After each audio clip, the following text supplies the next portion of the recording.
Shalom semuanya. Apa kabar? Terima kasih Pak Gembala, Pak Erol untuk kesempatannya sekali lagi saya bisa ada di sini untuk berbagi firman. Dan bagi Anda semua yang baru pertama kali ketemu saya, mungkin heran kenapa Ibu Rita pakai kerudung gitu kan. Padahal ya, sejak kecil kita terima kartu Natal, Bunda Maria pakai kerudung. Sebenarnya bukan hal yang baru. Nah, tapi kalau Anda bertanya kenapa saya pakai kerudung, mana dasar alkitabiahnya? Nanti bisa dibaca di rumah 1 Korintus 11 ayat 2 sampai 16. Di situ Rasul Paulus bicara dalam konteks budaya yang dimana perempuan pada budaya timur itu sebaiknya bertudung ketika berdoa atau mengajar. Ini konteks budaya. Nah, karena saya adalah seorang pengajar filsafat Ibrani dan juga mengajar sastra Ibrani, jadi saya ingin mengabarkan Yesus sebagai seorang Yahudi, Yesus Raja Israel, yang dimana Israel itu bukan Eropa, bukan Amerika, tetapi Asia. Nah, apa yang saya pakai di sini adalah kerudung doa yang namanya mantila. Jadi ini bukan kerudung muslim tapi mantila, kerudung doa yang biasa dipakai oleh para perempuan yang ada di gereja Katolik Roma maupun Ortodoks. Nah, kenapa harus demikian? Ya, karena bicara mengenai filsafat itu bicara mengenai antropologi budaya. Jadi saya ajak Anda semua untuk memahami Yesus dalam konteks keyahudiannya, yang dimana Yesus adalah seorang Yahudi. Berkaitan dengan itu, bukan kebetulan kita berada di sini di minggu yang terakhir di tahun 2024, yang dimana kebiasaan orang-orang dunia pada setiap tahun baru meniup trumpet. Tradisi meniup trumpet itu juga ada di dalam tradisinya orang Israel pada Rosh Hashanah. Mereka meniup shofar yang dari tanduk dari kambing jantan dan kemudian itu dijadikan rame-rame, makanya namanya Yom Teruah. Hari peniupan serunai yang adalah Rosh Hashanah, tahun baru. Nah, orang-orang dunia tiap 1 Januari atau 31 Desember pergantian tahun itu semua pada tiup trompet. Nah, kira-kira itu berasal dari mana? Ternyata dari Rosh Hashanah yang orang-orang Yahudi meniup trompet. Nah, ini apa sih korelasinya? Dan ini akan berkaitan dengan apa yang kita jalani, tapi mungkin di antara kita banyak yang tidak menyadari. Nah, Anda tentu dalam suasana Natal ini banyak sekali mendengar khotbah, ya, tiap minggu dengar khotbah, tapi izinkan pada minggu ini kita akan Bible study. Karena kita memang perlu banyak belajar mengenai latar belakang sejarah dari kekristenan kita. Kita mengenal ada tahun Anno Domini. Terjemahnya itu tahun Tuhanku. Nah, kalau Anda mendengar Anno Domini, tahun Tuhanku, yang orang Indonesia menyebut sebagai tahun Masehi. Anno Domini artinya tahun Tuhanku. Jadi kita ada di dalam satuan tahun Tuhanku. Bukankah ini manis sekali di telinga kita? Tahun Tuhanku. Berarti tahun yang dimana Yesus Kristus itu lahir menjadi tanda bagi kalender yang dipakai di dunia ini. Anda tahu kalender yang kita pakai ini namanya kalender Gregorian. Dan itulah kalender internasional. Gak peduli Anda di belahan dunia mana, mau komunis, mau beragama apapun, Anda tahu semuanya pakai kalender Anno Domini, tahun Tuhanku. Romantis kan? Nama tahunnya tahun Masehi. Tahun Masehi itu apa artinya? Masehi itu Mesias. Tahun di mana Sang Mesias lahir menjadi tanda. Nah, siapa yang menentukan ini? Dia seorang rohaniawan, seorang rahib namanya Dionysius. Pada abad ke-6 dia menentukan tahun Tuhanku menjadi tahun internasional yang dipakai di negara-negara. Dan nanti kemudian pada tahun 1582 Paus Gregorius kemudian membetulkan hitungan-hitungan kalender ini, Anno Domini dinamakan kalender Gregorian dan menentukan setiap hari Minggu hari libur. Coba. Hari libur, siapa yang menentukan hari Minggu itu sebagai hari libur? Gereja.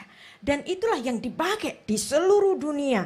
Anda tahu, kalau ini bukan dari kehendak Tuhan yang turut bekerja dalam kegiatan manusia, semua di bumi semua pakai kalender gereja namanya Anno Domini, tahun Tuhanku. Nah, ibu-ibu, siapa yang di sini suka nonton drakor, drama Korea? Bapak-bapak, saya yakin bapak-bapak pasti banyak yang komplain kalau ibu lagi nonton drakor, matanya nggak bisa berhenti, masa matanya sambil lihat TV terus nggak bisa berhenti. Padahal itu cerita orang lain. Ya. Dan bahasa Ibrani menarik. Bahasa Ibrani itu nggak punya kata history. Kenapa nggak punya kata history? Karena history itu his story, her story, not my story. Tapi ibu-ibu kalau nonton drakor apa? Padahal their story, her story, his story. Bukan cerita dia. Tapi begitu matanya tertambat pada drakor. Ini contoh. Padahal Alkitab itu bicara mengenai my story. Di mana? Ada bicara mengenai my story. Ada banyak penebusan kita yang orang berdosa ditebus. Semuanya diceritakan di Alkitab. Contohnya, salah satunya Roma 8 ayat 16-17. Dan roh itu bersaksi bersama-sama dengan roh kita bahwa kita adalah anak-anak Allah. Dan jika kita adalah anak, maka kita adalah ahli waris. Berarti Alkitab itu my story. Bukan his story. Bukan her story, bukan their story, our story. Tapi siapa di sini kalau bisa baca setengah jam aja Alkitab? Ngantuk bu. Padahal ini our story. Dan bicara mengenai Allah yang inkarnasi ke bumi itu nggak akan lepas dari manusia mula-mula yang ada di bumi. Jadi bicara Natal nggak akan bisa lepas dari kitab Kejadian. Tapi kalau kita bicara tentang Natal, biasanya langsung apa? Yohanes 3 ayat 16. Atau agak ke belakang sedikit apa? Yesaya 9 ayat 5. Ya. Itu adalah hal yang kemudian. Kenapa? Kok harus ada Allah, Tuhan sebagai sang juru selamat? Kenapa harus ada sang juru selamat? Kenapa ada juru penyelamat? Kalau ada juru penyelamat berarti ada kecelakaan. Kecelakaannya di mana? Kecelakaannya ada di Taman Eden. Maka bicara Natal harus bicara mengenai Taman Eden. Apa yang terjadi di Taman Eden? Dan itulah produk keimanan kita hari ini nggak akan bisa lepas dari Kejadian 3 ayat 15 yang disebut proto-evangelium oleh Bapak Gereja Irenaeus. Apa itu proto-evangelium? Proto-evangelium adalah Injil yang pertama. Jadi Injil yang pertama bukan kitab Matius, tetapi Kejadian 3 ayat 15 di mana di situ sejak mulanya Allah sudah memaklumkan sebuah berita keselamatan untuk manusia. Kenapa? Karena Adam berdosa yang akibat pelanggarannya itu mati. Pada saat engkau memakan buah itu, hari itu kamu mati. Dan Adam makan buah itu. Dan Adam sebenarnya harus mati. Dan itulah yang dibahas oleh Rasul Paulus dalam Roma 6 ayat 23. Upah dosa adalah maut. Upah pelanggaran maut, mati. Tapi Tuhan gak mau manusia mati. Tuhan mengadakan penebusan sejak mulanya. Sejak kapan? Sejak di Taman Eden. Nah makanya itu bukan titik, masih ada komanya. Tetapi kasih karunialah ialah hidup yang kekal dalam Yesus Kristus Tuhan kita. Nah itulah gema dari proto-evangelium. Kejadian 3 ayat 15. Ayat ini cantik sekali. Jadi di sini Adam yang tahu dia berdosa, hari di mana dia mati, dia kaget. Di mana hari kematianku ini Tuhan bicara mengenai ada keturunan. Loh, hari di mana aku mati kok Tuhan bicara keturunan? Berarti aku masih dikasih kesempatan hidup. Itulah pesan dari Kejadian 3 ayat 15 yang adalah proto-evangelium. Berita tentang pengampunan dosa yang pertama kali. Ve'eva ashid benha uven haisha. Dan aku akan mengadakan perseteruan, bukan perseteruan biasa, tapi perseteruan berdarah. Nah ini kan terjemahan bahasa Indonesia, Anda harus tahu terjemahan itu tafsir. Kalau saya boleh menambahkan perseteruan berdarah. Kalau ada perseteruan berdarah berarti ada yang mati, ada pihak yang mati. Gara-gara siapa? Ya Adam tadi. Benha uven haisha. Antara engkau dan perempuan itu. Uven zar'ah, uven zar'aha. Antara keturunannya dan keturunanmu. Keturunannya akan meremukkan kepalamu dan engkau akan meremukkan tumitnya. Nah kata tumit diterjemahkan dalam bahasa Indonesia nggak ada hubungannya dengan nama Yakub. Kata heel dalam bahasa Inggris nggak ada hubungannya dengan nama Jacob. Tapi kalau dibaca dalam bahasa asli Ibrani, Akef, itu ada hubungannya dengan nama Yakub, Yaakov. Jadi di sini sudah Tuhan menubuatkan ribuan tahun sebelumnya, sebelum Yesus lahir, bahwa sang pemberes dosa itu lahir dari keturunan Yaakov. Disebutnya di mana? Di Kejadian 3 ayat 15. Maka yang namanya nubuat dari Tuhan sendiri itu ya dan amin gak akan meleset. Dan Yesus betul-betul lahir dari keturunan Yakub. Nah dari situ kemudian karena upah dosa adalah mati. Mati harus dibayar mati. Tuhan mengadakan perlambangan. Penebusan yang pertama. Yaitu apa? Tuhan membunuh binatang yang tidak berdosa, diambil kulitnya untuk menjadi pakaian bagi Adam. Padahal Adam sudah pakai pakaian dari dedaunan. Tapi buat Tuhan itu nggak cukup. Karena harus ada pembayaran ganti kematian. Upah dosa adalah mati. Maka harus ada pihak lain yang tidak ikutan berdosa, dibunuh oleh Allah. Kemudian kulitnya diambil sebagai pakaian Adam. Disitulah perlambangan yang pertama kali Yesus yang tidak berdosa harus mati sebagai kematian gantinya Adam. Jadi ini seperti perlambangan yang pertama. Namanya juga lambang seperti kita teken cek mundur. Adam berdosa, Tuhan teken cek mundur. Lunas. Kemudian diulang-ulang terus sampai Nuh, Abraham, Daud dan seterusnya. Semuanya mereka mempersembahkan korban dalam ibadahnya orang Israel di sepanjang perjanjian lama itu seperti Tuhan teken cek mundur. Ya. Nah, bapak-bapak, ibu-ibu yang punya toko, terima barang teken cek mundur, cek mundur, cek mundur, cek mundur. Nanti cek mundurnya kan ada jatuh temponya. Ya kan? Harus dilunasi. Lunasinya kapan? Yaitu dengan hadirnya Yesus Kristus inkarnasi ke bumi sebagai bayi dan dia yang akan menjadi penggenap dari semua domba Paskah yang akan menebus dosa manusia sejak Adam. Dan itulah kenapa dalam Yesaya 43 ayat 11, Anohi Adonai, ve'en mi baladai Mosia.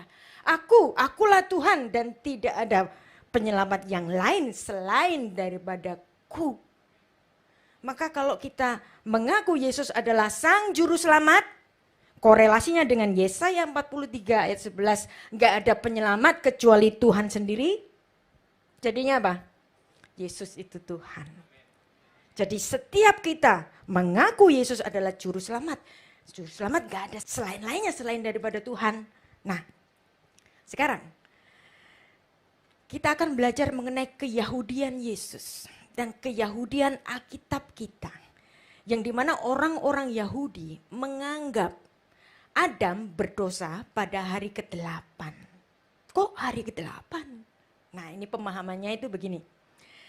Jadi Hari ke-6 manusia Adam diciptakan, ditaruh di Taman Eden. Hari ke-7 Tuhan menguduskan hari ke-7.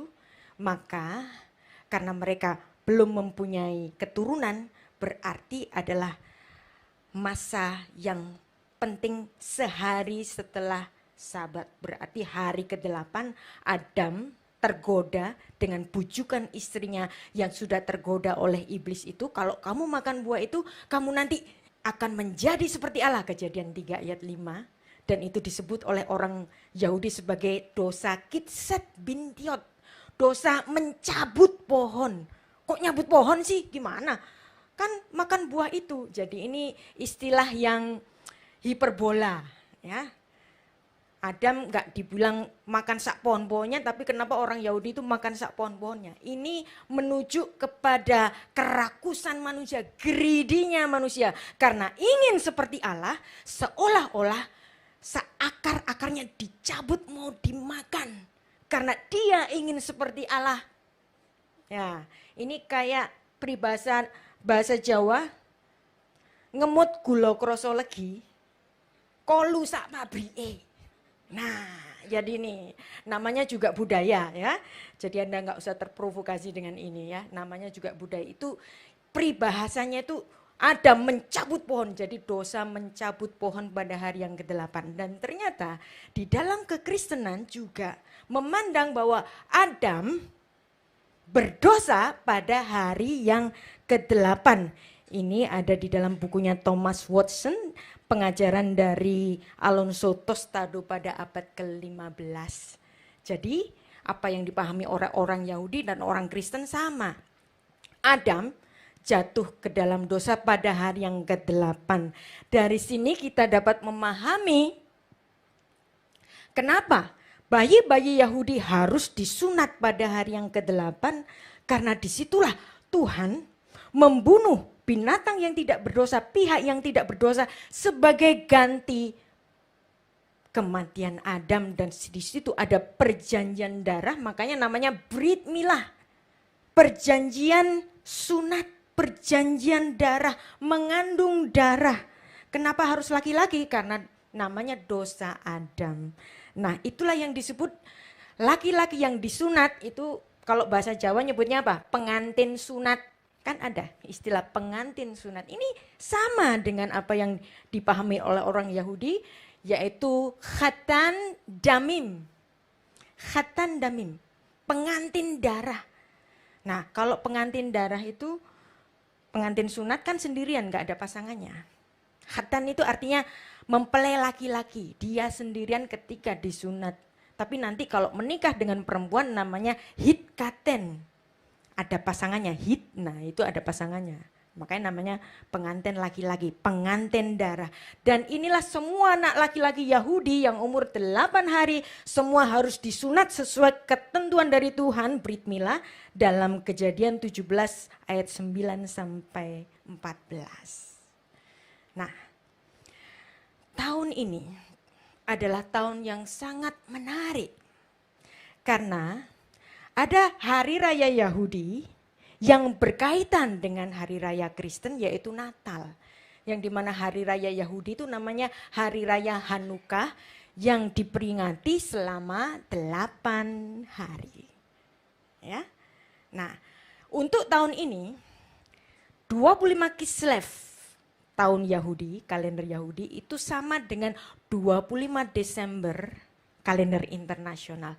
Dan itu adalah seperti pengulangan yang terjadi pada tahun 5 sebelum Masehi, 25 Kislev, di mana Yesus Kristus dilahirkan. Dan ada banyak sekali catatan-catatan sejarah mengenai ini. Yesus Kristus lahir pada tanggal 25 bulan 9 kalender Yahudi, ada di dalam Apostolorum Didaskalia 189 Masehi. Sejak gereja mula-mula sudah memperingati Yesus itu lahir 25 Kislev yang pada 5 sebelum Masehi itu equal dengan 25 Desember. Nah, dan Hanukkah diperingati 8 hari. Bapak-bapak, ibu-ibu, hitung gampang, 25 Desember, 8 hari kemudian, tanggal berapa? 1 Januari. Nah, kita semua menganggap bahwa 1 Januari itu cuman perayaan sekuler biasa. Begitu bukan? Tiup-tiup trompet, perayaan sekuler biasa. Ternyata enggak. 8 hari setelah 25 Desember adalah hari di mana Yesus Kristus disunat. Jadi itu 1 Januari bukan hari raya sekuler biasa, tetapi menjadi hari besar gereja yang memulai sebuah penanggalan. Anda tahu kenapa kok pas? Kalau Tuhan nggak bekerja, emang bisa? Berarti ada Tuhan yang bekerja di dalam kalender kita, sadar atau tidak sadar, orang Kristen atau bukan, ateis atau bukan, semua mengikuti kalender Masehi Anno Domini, tahun Tuhanku. Indah kan? Nah, dalam Lukas 2 ayat 21, ketika genap 8 hari, siapa?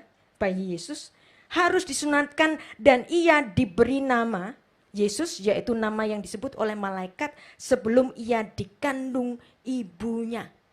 Jelas, hari ke-8 Yesus disunat. Kenapa kok disunat? Ya karena Yesus orang Yahudi, maka kita perlu mengenal Yesus sebagai orang Yahudi. Yesus yang timur, Yesus yang Asia. Kita selama ini melihat Yesus Kristus yang putih, hidungnya mancung, matanya coklat, rambutnya coklat. Kenapa? Karena yang melukis Leonardo da Vinci orang Eropa. Nah, kalau yang melukis orang Jawa mungkin Yesusnya pakai belangkon. Begitu bukan, ya kan? Jadi itu konteks budayanya lekat sekali. Dan kita perlu mengenal Yesus Kristus dalam konteks keyahudiannya. Dan orang bertanya-tanya, lah 25 Desember itu kan winter. Iya kalau di Eropa, ya. Anda bisa hari ini jalan-jalan ke Bethlehem sana, pakai t-shirt, minum kopi, nggak apa-apa. Ya, jadi yang ada saljunya itu yang di Eropa, bukan yang di Bethlehem. Di Israel yang adalah Asia. Dan perlu kita ingat, masa sih gereja-gereja sejak zaman dahulu itu salah memperingati kelahiran Yesus? Nggak mungkin salah lah. Nah, ini berkaitan kalau misalnya Yesus Kristus lahir 25 Desember, kira-kira inkarnasinya itu kapan? Dia masuk ke dalam rahim perawan suci Maria itu kapan? Berarti 9 bulan sebelumnya. Berarti tanggal 25 Maret, yang dimana tanggal 25 Maret itu berkaitan dengan Paskah. Kita kalau memperingati Paskah itu kan paling enggak geser-geser tanggalnya itu antara akhir Maret sampai awal April. Ini berkaitan dengan tanggal di mana ada konsepsi Immaculate Conception, yang di mana malaikat Gabriel datang ke Maria yang bicara mengenai Roh Kudus akan menaungimu dan engkau akan melahirkan bayi yang disebut kudus. Dia adalah Sang Mesias. Dan itu adalah tanggal yang sama dengan kematiannya. Jadi memang Alkitab tidak menulis kelahiran Yesus, tapi Alkitab menulis tanggal kematiannya. Di mana tanggal kematiannya? Ada di Yohanes 9 ayat 14. Hari persiapan Paskah. Hari persiapan Paskah bahasa Ibraninya Erev Pesak. Dan itu tanggal 14 Nisan. Hari kematian Kristus. Yang dimana orang-orang Yahudi memandang tokoh-tokoh Alkitab. Leluhur-leluhur suci mereka. Hari kelahirannya dan hari kematiannya itu selalu pada hari yang sama. Di sini dalam sebuah kitab tradisinya orang Yahudi, dalam Rosh Hashanah 11a, bicara mengenai apa yang dikatakan oleh Rabbi Yehoshua yang mengatakan Benisan Nifra Ha'olam. Alam semesta ini diciptakan pada bulan Nisan. Apa itu bulan Nisan? Bulan Nisan itu bulan pertama kalender Yahudi. Benisan 02 Avot. Bapak-bapak leluhur lahir pada bulan Nisan. Benisan metu Avot. Bapak-bapak leluhur mati pada bulan Nisan. Benisan Nigalu. Pada bulan Nisan kita ditebus. Dulu pernah ditebus. Ditebus di mana? Di Mesir. Dengan cara apa? Pada saat tulah terakhir kematian anak-anak sulung laki-laki di Mesir yang tidak melakukan pengorbanan. Nah, tapi yang melakukan pengorbanan dengan kematian domba Paskah rumah di situ anak sulungnya nggak mati. Berarti ada penebusan pada bulan Nisan yaitu Hari Raya Paskah. Dan di sini menarik, ini menarik sekali. Anda akan kaget kalau baca ini. Rabi Yehosua mengatakan nanti di masa depan di bulan Nisan nanti akan ada penggenapan dari penebusan juga pada bulan Nisan. Coba kalau ini dikaitkan dengan apa yang ditulis dalam Yohanes 19 ayat 14, Yesus mengadakan penebusan pada bulan Nisan yaitu Erev Pesach. Dan itu dipandang oleh bapak-bapak gereja juga hari inkarnasinya. Jadi apa itu inkarnasi? Inkarnasi itu kelahirannya atau pas dia masuk ke dalam rahim Maria. Kehidupan kita di mata Tuhan pada saat kita lahir atau pada saat masih janin di rahim ibu. Masih di rahim ibu. Dan itulah inkarnasi Yesus pun.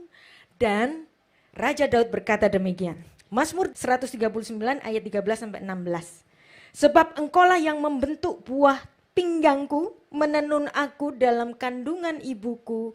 Aku bersyukur kepadamu karena kejadianku dahsyat dan ajaib. Ajaib apa yang kau buat dan jiwaku benar-benar menyadarinya. Tulang-tulangku tidak terlindung bagimu ketika aku dijadikan di tempat yang tersembunyi dan aku direkam di bagian-bagian bumi yang paling bawah. Perhatikan, matamu melihat selagi aku bakal anak. Di dalam kitabmu semua tertulis hari-hari akan dibentuk sebelum ada satupun daripadanya. Tuhan memandang kehidupan manusia sejak di rahim ibu.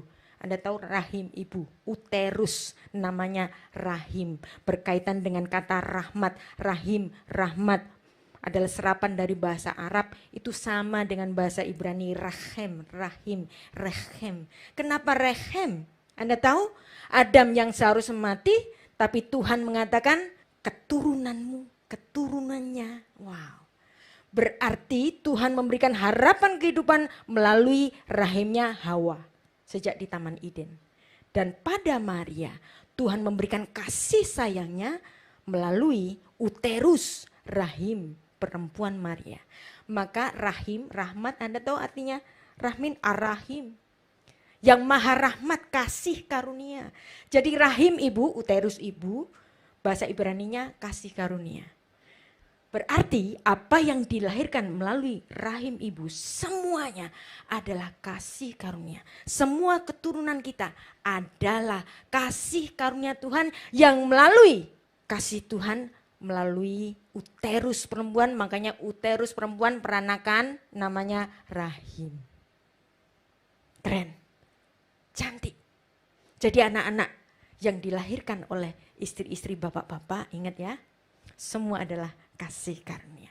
Dan kalau sudah demikian, orang-orang biasanya ngomong begini, kalau dikatakan Yesus Kristus itu lahir pada bulan Desember yang equal dengan Hanukkah, masa Tuhan itu lahir di hari raya minor orang Yahudi, bukan hari raya besar? Hari raya besar orang Yahudi itu ada 7 dan yang terbesar di antara 7 ada 3, ya. Yaitu hari raya Paskah, hari raya Pentakosta, hari raya Sukot, 3.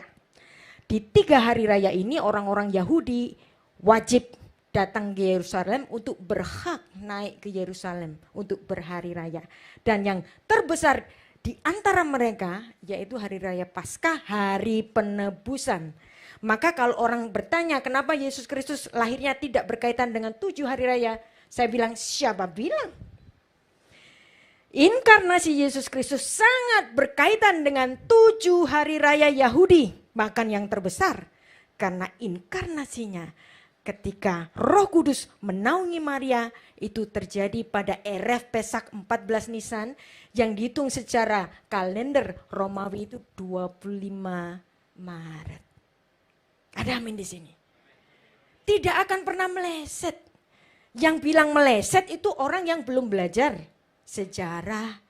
Jadi di minggu ini kita Bible study supaya kita mendapatkan jawaban yang jelas. Apakah yang kita rayakan ini benar atau salah? Pasti benar. Karena ini berdasarkan dari tradisi suci dari para rasul kepada gereja mula-mula sampai hari ini. Dan orang-orang berkata, masa sih harus bernatalan? Emangnya ada anjuran untuk merayakan kelahirannya? Kan gak ada. Kan bilang begitu semuanya. Saya bilang ada. Di mana?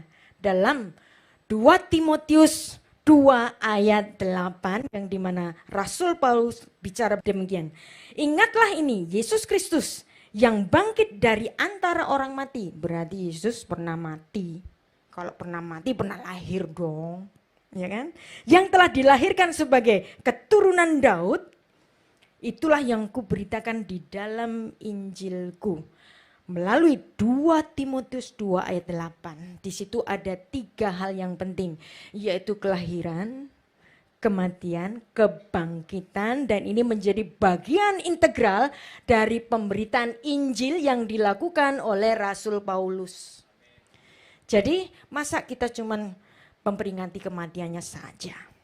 Dia yang pernah mati pasti pernah lahir. Dan dia bangkit. Jadi kalau orang bertanya, mana dalilnya? 2 Timotius 2 ayat 8. Nah sekarang, 2 hari lagi kita akan menyongsong tahun baru yang sebenarnya itu bukan hari raya sekuler biasa, tetapi hari raya besar untuk orang Kristen, yaitu apa? Hari penyunatan Yesus Kristus. Di mana Yesus Kristus sebagai khatan damim, sebagai pengantin sunat, sebagai mempelai laki-laki yang mempersembahkan darahnya. Dan Anda tahu pada setiap Rosh Hashanah, tradisinya orang Yahudi, meniup trompet. Dan itu disebut sebagai hari raya peniupan serunai. Dan pada setiap Rosh Hashanah, dalam tradisi orang Yahudi, menarik. Selalu ada 2 hari libur dalam libur tahun barunya orang Yahudi. Yang dimana hari libur pertama itu ada liturgi. Di sinagog itu membaca Kejadian 21 ayat 1 sampai 34. Ini adalah ujian bagi Bapak Abraham yang pertama. Apa ujian bagi Bapak Abraham yang pertama? Mengusir Ismail. Anda tahu, Abraham menanti-nanti putra sampai masa tuanya. Ternyata dapatnya dari Hagar yang dia kasih nama Ismail. Anda tahu di hadapan Abraham, ya ini anakku. Tapi kemudian Tuhan berkata, Sarah istrinya akan melahirkan anaknya yang lain. Bagi Abraham apa? Ismail tetap anakku. Ya kan, sebagai seorang bapak, sekitar 13 tahun sebelum Ishak lahir, bagi Abraham anakku ya Ismail. Ya kan, tiba-tiba lahir Ishak, ya seneng aja dapat 2. Begitu bukan bapak-bapak yang punya anak lebih dari 1 kan seneng. Lahir lagi senang. Semuanya berkat bagi kita. Itu yang ada di mata Abraham. Tapi ketika Abraham diminta Sarah untuk mengusir Ismail, Abraham mau apa enggak? Enggak mau. Enggak bisa, ini anakku. Dan dengan sangat gusar Abraham marah kepada Sarah. Tapi apa yang terjadi? Tuhan bicara, dengarkan istrimu. Dan Abraham ketika Tuhan yang minta demikian, gak bisa berkata tidak, dia mengusir dengan berat hati Ismail.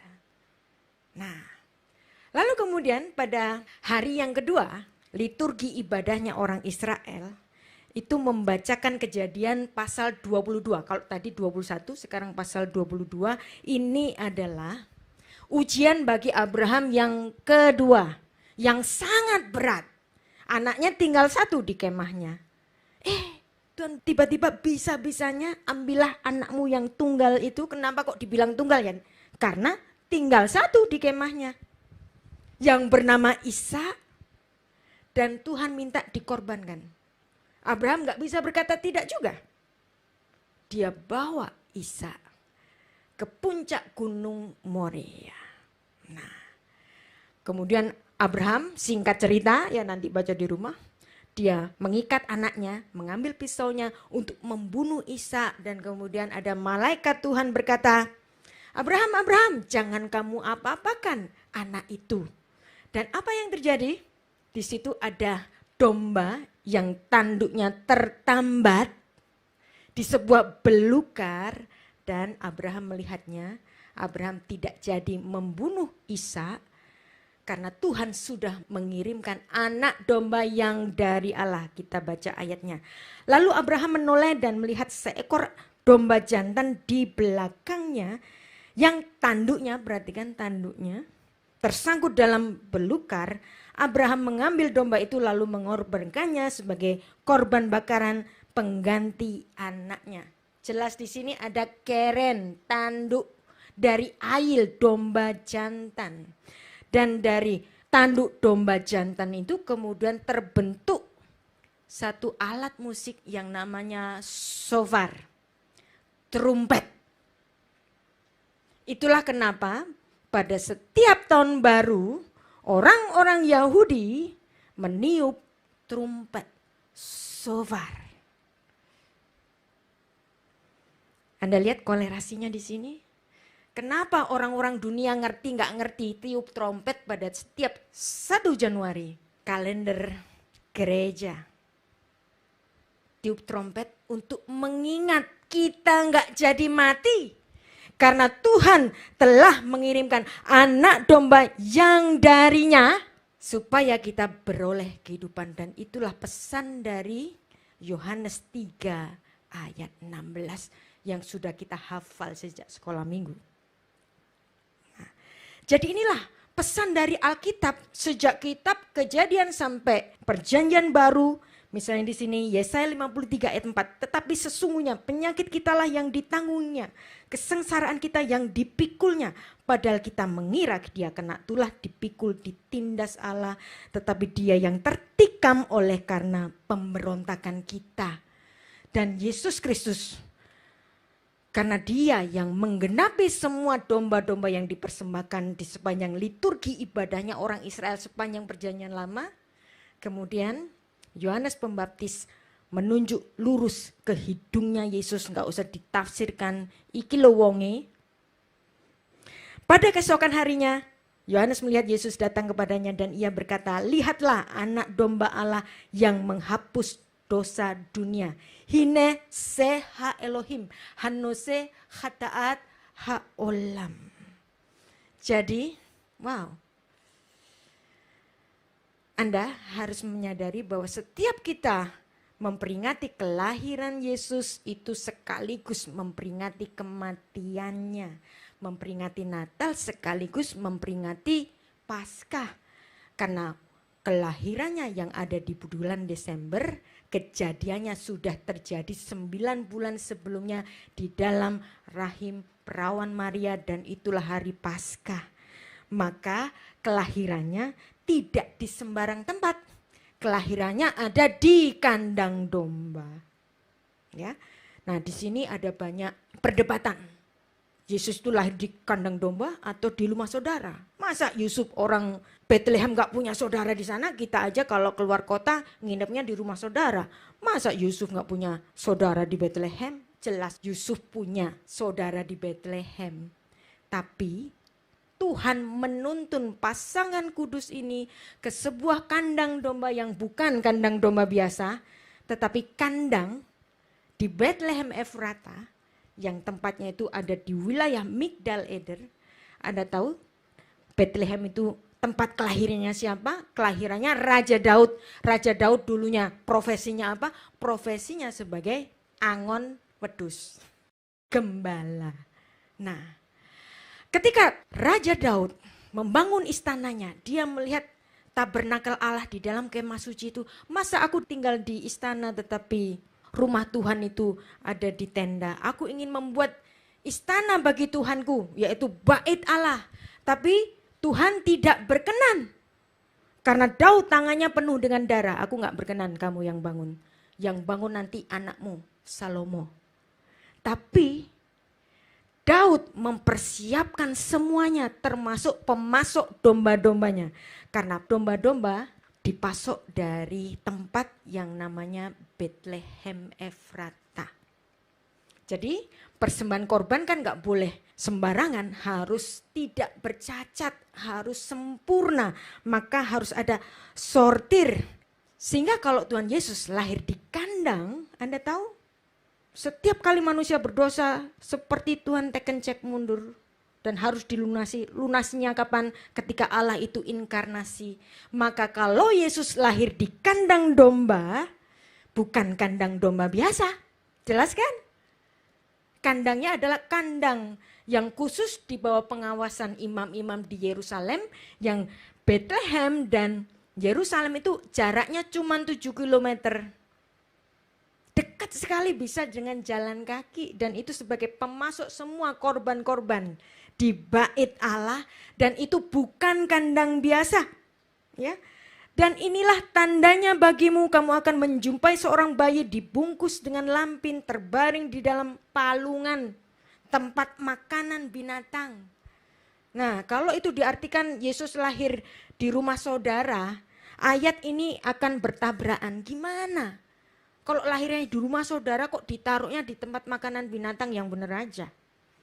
Ini akan bisa sangat berarti kalau memang betul-betul Yesus lahir di sebuah kandang. Bukan kandang biasa, maka nggak usah ditambah hina.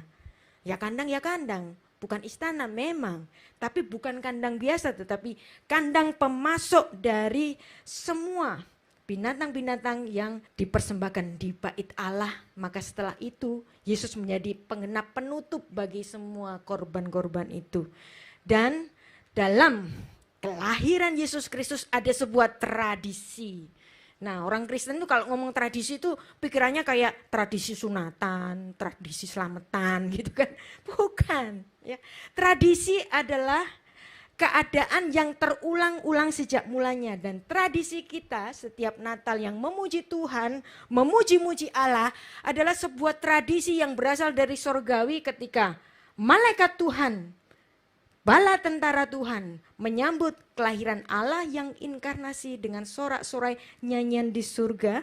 Dalam Lukas 2 ayat 13, tiba-tiba tampaklah bersama-sama dengan malaikat itu sejumlah besar bala tentara surga yang memuji Allah, katanya, kemuliaan bagi Allah di tempat yang maha tinggi dan damai sejahtera di bumi di antara manusia yang berkenan kepadanya. Dan Anda tahu di sini, ketika para gembala itu tahu, mereka langsung menuju ke tempat kandang domba yang dimaksud itu. Dia nggak tanya ini kandang domba rumahnya siapa. Sherlock dong, Sherlock. Gitu.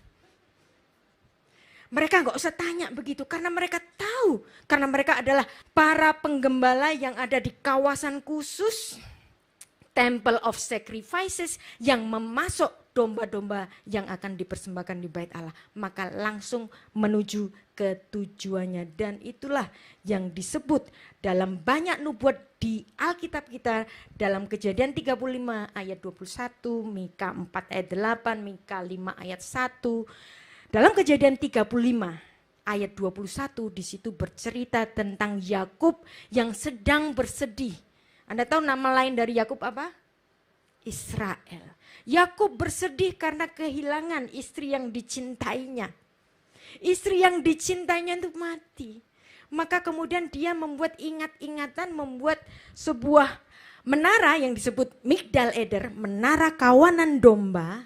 Dan ini berkaitan dengan apa yang dipahami oleh orang-orang Yahudi juga. Seperti kesedihan Yakub yang dihiburkan dengan adanya kawanan domba yang berlalu lalang di situ, nanti pada saatnya Sang Mesias akan menjadi penghiburan bagi seluruh Israel, dan Israel kita adalah Israel rohani. Yesus menjadi penghiburan bagi kita. Di situ dia mengingat istrinya. Anda tahu nama Rahel? Apa artinya Rahel? Rahel artinya biri-biri betina. Jadi kalau Yakub ngelihat biri-biri sedang berlalu lalang, dia mengingat istrinya. Dia terhibur dengan adanya tempat itu. Maka Yesus Kristus sebagai penggenap semua domba akan ada di tempat itu. Dan kalau secara tradisi kemudian orang-orang Israel memandang Migdal Eder di Bethlehem Efrata, kawasan yang luas sekali yang hanya berjarak 7 kilometer saja dari Yerusalem, menjadi pemasok. Dan Yesus Kristus harus lahir di situ karena setiap hari di dalam Bilangan 28 ayat 3-8 orang Israel itu harus mempersembahkan korban setiap hari. maka harus ada pengepul khusus. Bukan dipasok dari kandang-kandang rumah tanggaan, harus ada tempat yang khusus namanya migdal eder. Jadi migdal eder ini memang kandang, tapi nggak usah ditambahin hina. Supaya kita jangan kayak kasihan deh, masa Tuhan itu lahir di tempat yang hina gitu kan. Tapi memang demikianlah Yesus Kristus lahir sebagai pemberes dosa. Kalau zaman dahulu dosa masuk dari satu Adam, sekarang dosa dibereskan oleh Adam akhir satu saja. Domba yang sempurna. Nah, kemudian ada yang menyanggah juga. Berita, kalau lahirnya harus di Migdal Eder, di Bethlehem Efrata. Kenapa matinya enggak di Bait Allah? Para domba itu kan harus dipersembahkan di Bait Allah, dibunuhnya kan di situ, kok Yesus enggak? Nah, ini berkaitan dengan apa yang ditulis dalam kitab Taurat yang nggak boleh mengadakan eksekusi pembunuhan manusia di dalam pintu gerbang. Di dalam kota Yerusalem nggak boleh. Harus di luar pintu gerbang. Dan inilah yang dibahas di dalam kitab Ibrani. Ibrani 13 ayat 2, perhatikan. Dia jugalah sebabnya Yesus telah menderita di luar pintu gerbang. Jadi matunya memang harus di luar pintu gerbang untuk menguduskan umatnya dengan darahnya sendiri, bukan darah binatang. Nah, kemudian Anda tahu ketika Tuhan Yesus mati, dia menyerahkan nyawanya, apa yang terjadi yang ditulis di dalam kitab Matius itu, Matius 27 ayat 50 sampai 51. Yesus berseru pula dengan suara nyaring lalu menyerahkan nyawanya, dan lihatlah tabir bait suci itu terbelah dua dari atas sampai ke bawah, dan terjadilah gempa bumi dan bukit-bukit batu terbelah. Memang Yesus Kristus nggak bisa mati di dalam kota Yerusalem, apalagi di bait suci. Tapi Anda lihat di sini dampaknya sampai ke bait Allah, dan itulah yang dibahas di dalam Ibrani 9 ayat 12 yang bicara mengenai imam besar agung. Yang dimana imam besar agung ini tidak datang membawa darah binatang, tetapi darahnya sendiri dirupakan dengan tanda-tanda apa? Terbelahnya bait Allah. Tidak ada lagi sekat-sekat yang membedakan Yahudi dan non-Yahudi. Semua orang yang percaya kepada Yesus, semuanya dosanya telah dipikul oleh Yesus Kristus. Amin di sini. Dan Tuhan itu, saya suka, Tuhan itu romantis, pikirannya jauh. Bahkan sampai visualnya itu dipikirkan oleh Tuhan.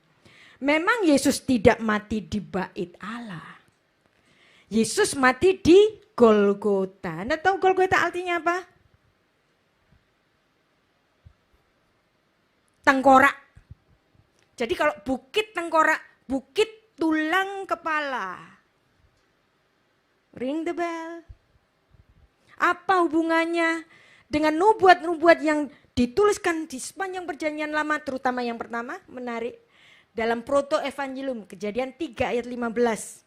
Aku akan mengadakan permusuhan berdarah antara engkau dan perempuan ini, antara keturunanmu dan keturunannya akan meremukkan kepalamu. My goodness. Wow.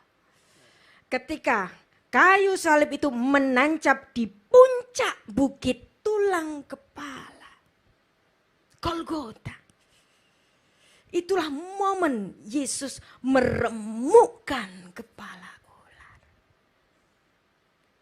Jadi Golgota memang. Jadi di sini Tuhan itu sampai memikirkan visualnya.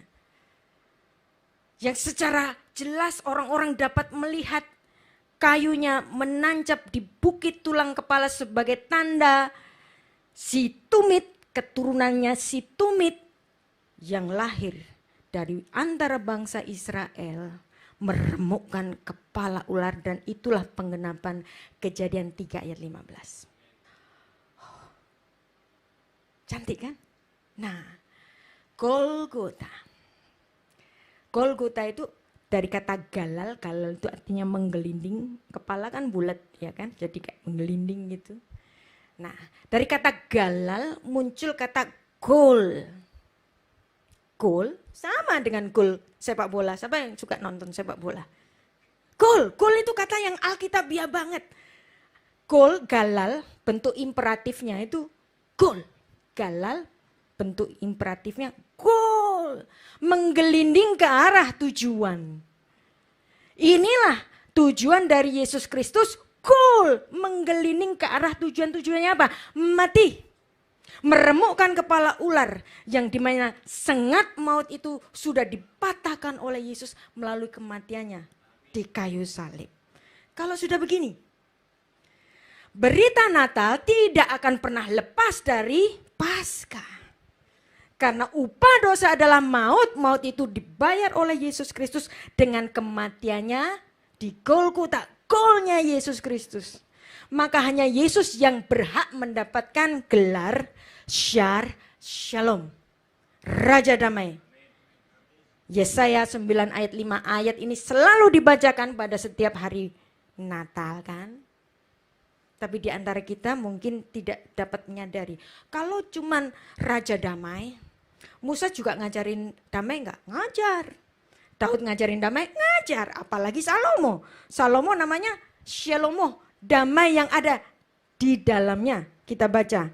Sebab seorang anak telah lahir untuk kita, seorang putra telah diberikan untuk kita, lambang pemerintahan ada di bahunya, dan namanya disebutkan orang, penasihat ajaib, Peleyoets, Allah yang perkasa, El Gibor, Bapa yang kekal, Afiat, Raja Damai, Syar Shalom. Kenapa hanya Yesus yang berhak mendapatkan gelar Syar Shalom? Nah makanya di sini saya sedikit-sedikit akan memberikan pemahaman mengenai istilah-istilah dalam bahasa Ibrani. Kata shalom itu bisa artinya damai, bisa artinya menyelesaikan, bisa dalam arti membayar, melunasi. Contohnya 2 Raja-Raja 4 ayat 7. Kemudian pergilah perempuan itu memberitahukan kepada abdi Allah dan orang ini berkata, pergilah, jualah minyak itu, bayarlah shalom.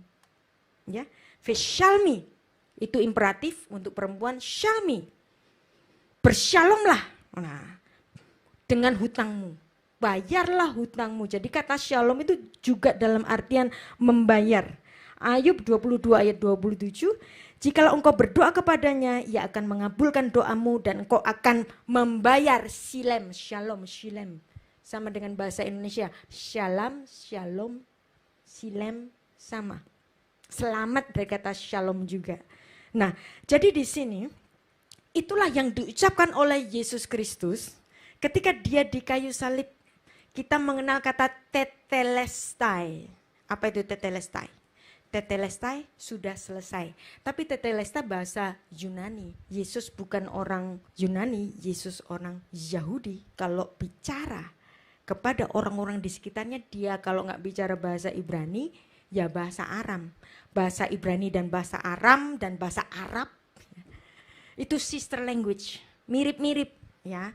Shalom, shalom kan sama. Nah, di sini Yesus mengatakan nislam. Shalom dalam bentuk pasif. Itu sudah diperdamaikan, itu sudah dilunasi. Dan kata lunas, shalom itu masih dipakai dalam bahasa Ibrani modern hari ini. Misalnya kalau saya pergi ke toko buku, saya lihat bukunya, baca-baca, buku ini bagus. Terus tiba-tiba saya bawa pergi aja tanpa bayar. Yang punya toko manggil-manggil, teriak-teriak, marah-marah. Dikirain saya nyuri. Karena belum bayar, karena belum bershalom. Belum berdamai dengan sejumlah uang untuk buku ini. Tetapi kalau sudah saya mengatakan shilamti et hasefer, saya sudah bershalom buku ini dengan sejumlah harga, maka saya dapat membawa buku itu keluar dengan damai. Jadi inilah dasar filsafat dari kata shalom. Bisa dalam artian damai, bisa dalam artian selesai, bisa dalam artian lunas dibayar.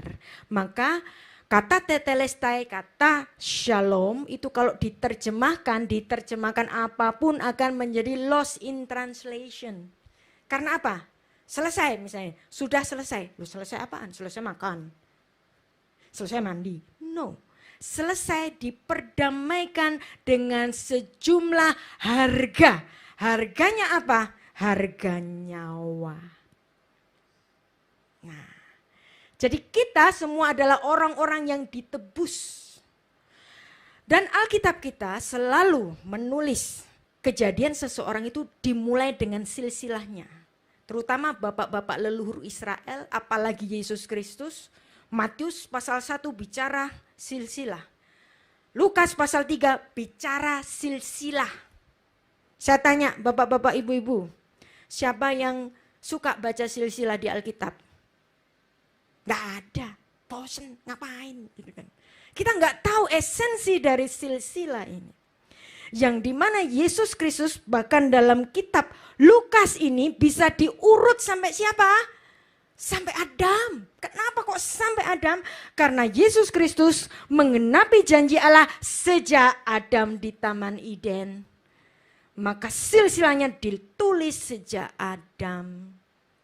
Terus kita bilang, kan itu silsilah Yesus bukan silsilah saya. Begitu bukan? Anda tahu? Alkitab tidak punya kata sejarah histori, nggak punya. Kata sejarah itu dari bahasa Arab, syajarah itu artinya pohon silsilah. Masih oke. Tapi kalau bahasa Inggris, history. Not my story. Her story, not my story. Their story, not our story. Tapi Alkitab itu zikharon, zahar. Zahar itu artinya ingat, kata zahar itu juga artinya laki-laki. Sekarang saya tanya, kenapa kok laki-laki dengan ingat itu pakai kata yang sama dalam bahasa Ibrani? Kira-kira kenapa? Apa dasar filsafatnya? Ya, gampang. Karena sebuah keluarga akan diingat dari nama bapaknya. Ya, misalnya Ishak ben Abraham, ingat nama bapaknya, ya kan? Terus apalagi kalau di Indonesia ini orang-orang Batak itu kan sangat strict terhadap surname. Hutagalung, Raja Gugu, atau orang-orang Minahasa. Nah, itu juga sangat strict dalam nama bapaknya sebagai surname. Karena dari nama bapaknya sebuah keluarga diingat. Jadi Alkitab itu bukan sejarah, bukan histori, tapi my story. Ceritaku ada di situ karena kita menjadi umat Allah. Dan kamu lihat bahwa mereka yang hidup dari iman, mereka itulah anak-anak Abraham. Dan jikalau kamu adalah milik Kristus, maka kamu adalah keturunan Abraham. Kita diangkat melalui jalur adopsi. Nah, kembali lagi di Lukas pasal 3 yang mengatakan Yesus Kristus itu anak dari Yusuf. Kemudian ada orang bilang, wah ini Alkitab ini salah. Wong Yesus itu bukan anaknya Yusuf, bukan dari benihnya Yusuf. Kok dibilang anaknya Yusuf? Alkitab salah ini. Sebenarnya apa yang ditulis di sini adalah menurut hukum Yahudi, yang dimana di dalam hukum Yahudi itu ada yang namanya imuts, hukum imuts atau mispat habanim. Hukumnya menuliskan demikian. Shekol hamegadel yatom betok beito heela alaf hakatuf keilu yaldu. Barang siapa mengasuh anak yatim di rumahnya, maka ia terhitung sebagai yang melahirkannya. Hamegadel af velo hamolit. Dia yang membesarkan anak, dia terhitung sebagai yang melahirkannya. Jadi hukum Yahudi menganggap anak yang diadopsi sebagai anaknya sendiri. Boleh ditulis di dalam silsilah. Inilah yang menjadi dasar penulisan kitab Lukas pasal 3 tadi yang mengatakan Yesus terhitung sebagai anaknya Yusuf secara hukum. Mispat habanim. Maka cara ini pula yang dikenakan kepada kita, kita adalah anak-anak yang diadopsi. Kita bukan orang Israel, kita orang Indonesia, keturunan Jawa, keturunan Chinese, bukan orang Israel, bukan bangsa pilihan Tuhan. Tetapi kenapa kita bisa menjadi bagian dari kerajaan sorga karena ada adopsi seperti yang ditulis oleh Rasul Paulus Galatia 4 ayat 5. Ia diutus untuk menebus mereka yang takluk kepada hukum Taurat supaya kita diterima menjadi anak. Bahasa Inggrisnya the adoption of son. Bahasa Ibraninya nekabel mispat habanim. Diterima sebagai anak-anak oleh karena hukum. Maka Alkitab kita tidak bicara tentang cerita orang lain. Cerita tentang kita yang ditebus sebagai anak-anak yang diadopsi secara hukum. Dan ketika kita anak, maka kita adalah para pewaris seperti yang dituliskan dalam Roma 8 ayat 16-17. Dan itulah my story. Kita diingat Zikharon Sakhar. Diingat oleh Tuhan, terhitung sebagai anak-anak yang diangkat melalui jalur adopsi. Kalau orang Israel sendiri yang adalah bangsa pilihan Tuhan, ada yang menolak. Tuhan itu punya dua macam keluarga. Dari bangsa pilihannya dan bangsa yang diadopsi. Itulah kita. Jadi Alkitab bicara juga mengenai kita yang dibayar melalui harga darah. Jadi bukan kebetulan tahun ini ada kesamaan pengulangan yang dimana tanggal Hanukkah 25 Kislev sama dengan tanggal Christmas 25 Desember. Yang dimana 8 hari 2 hari lagi nih kita akan tiup trompet. Nanti kalau Anda tiup trompet pada 1 Januari, Anda akan mengingat itu adalah Brit Milah. Seperti peristiwa Akedat Ishak, yang dimana Bapak Abraham melihat kasih sayang Tuhan, tidak membiarkan Ishak mati, tetapi mengirimkan anak domba yang dari Allah. Maka di sini kita semua yang ditebus, marilah kita mengingat kedatangannya yang pertama. Natal kan mengenai kedatangannya yang pertama. Natal harus bicara juga mengenai kedatangannya yang kedua. 1 Korintus 16 ayat 12. Yaitu apa? Maranatha. Siapa yang tidak mengasihi Tuhan, terkutuklah dia. Maranatha. Dan itulah kehadiran Yesus Kristus yang kedua. Wahyu 22 ayat 20. Ia yang memberi kesaksian tentang semua ini berfirman, ya aku datang segera. Amin. Datanglah Tuhan Yesus, Maranatha. Kedatangan Yesus yang pertama harus disertai dengan peringatan juga bahwa dia akan datang lagi. Di atas awan-awan. Mungkin itu tidak di zaman kita, enggak masalah. Ketika kita mati, itulah momen di mana Tuhan mengangkat kita sebagai mempelai perempuannya. Kita akan masuk ke langit baru dan bumi yang baru di kekekalan. Dan kita telah dibayar dengan harga nyawa.